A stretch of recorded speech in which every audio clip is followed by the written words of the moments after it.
Please help me welcome General George W. Casey, Jr., Chief of Staff, United States Army. General Casey.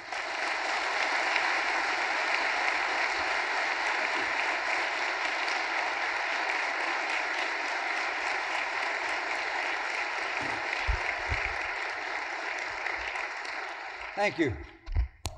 Great to be here with you. And for all you math majors out there, yes, that is 40 years since I was commissioned. And I must say, I was not a Marshall Award winner from my school at that time. This is the third time I've been down here talking to this group, and it is always wonderful to get down and meet you and see you. And what I like to try to do here is to set the context, to give you some perspective about the Army that you're joining. First, I have to try something. There's a sergeant major running around here that tells my general joke all the time. Has he told it yet? No, okay.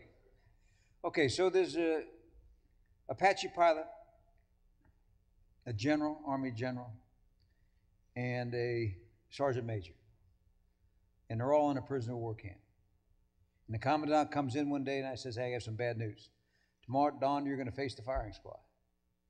He goes to the Apache pilot and says, Major, what's your last request? He says, I'd like to have my last meal by candlelight with a beautiful woman. He says, it will be done. He says, General, what's your last request? And the general sucks himself up to his full height of 5'9" and says, I would like to address the troops one more time. He says, it will be done. He says, Sergeant Major, what's your last request? Sergeant Major looks him in the eye and says, I want to be shot an hour before the general starts talking. So hopefully you won't feel that way when I'm done here. A little bit about the Army that you're joining. You're joining an organization that is already the best in the world at what it does. But it's an organization that's been at war for 8.5 years. And in that 8.5 years, it has never lost a battle. And that is an accomplishment unparalleled in the history of warfare. But because we've been at war for 8.5 years, we're also an army that is out of balance. And what I mean by that is we're so weighed down by the current demands that we can't do the things that we know we need to do to sustain this volunteer force for the long haul and to prepare ourselves to do other things. And that's the reality of it. And I read something a couple of weeks ago that said in the last month, the length of this war has exceeded the combined durations of World War I, World War II, and Korea.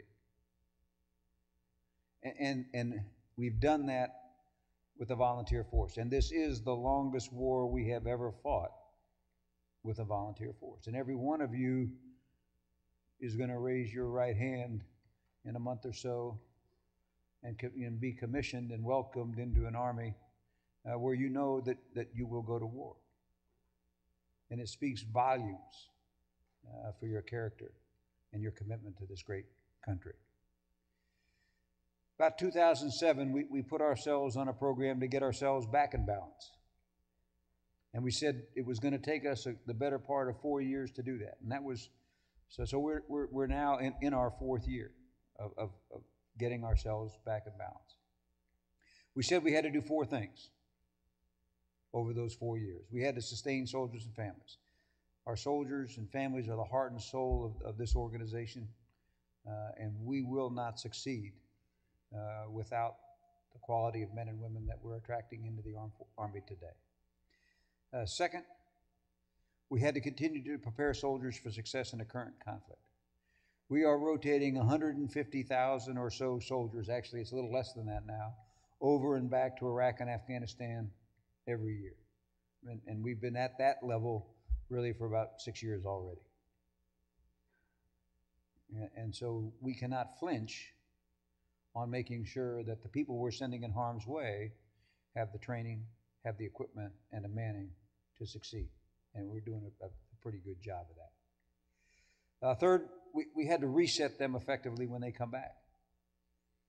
Up until really late last year, for the last 5 years, we have been deploying soldiers 1 year in combat, 1 year home. Last year, we started getting it back up to 15 to 18 months between deployments. That is still a very tight turn.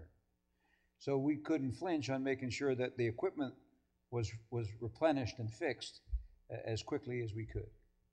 And just to give you an idea, that takes about $10 to $15 billion a year to reset a rotation. But we've made great progress on that. And lastly, we had to continue to transform for an uncertain future. We were a very good Army on September 11th, but it was an Army designed to fight large armored battles on the plains of Europe or the deserts of Saudi Arabia.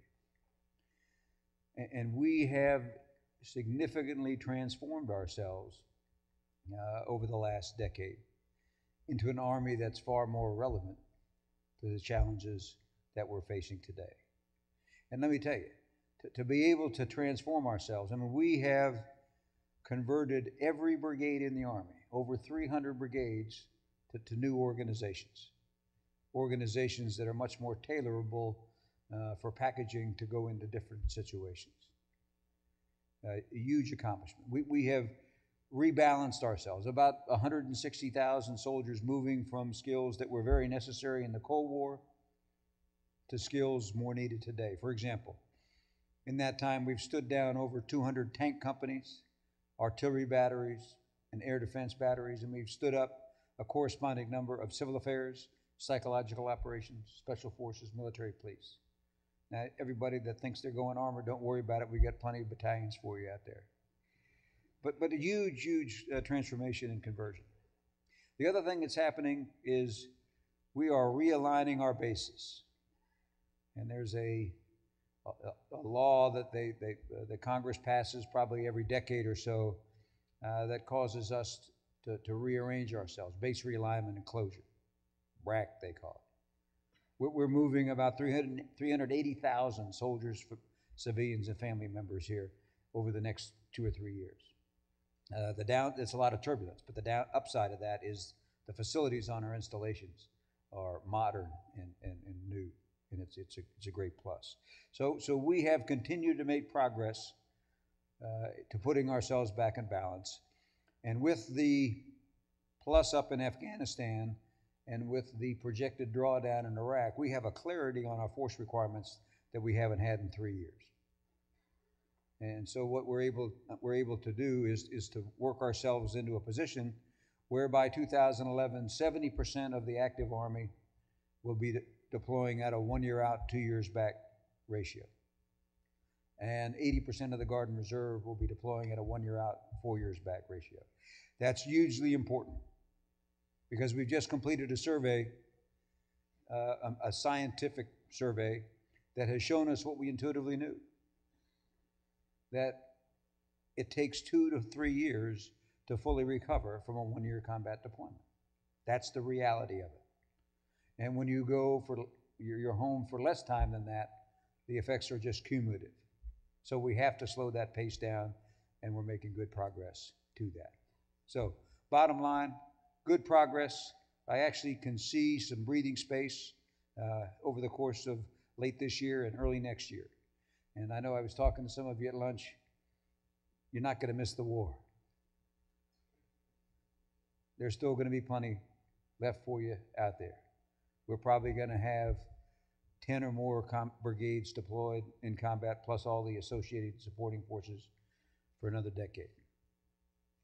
So that's what you're coming into, and that's what you can expect.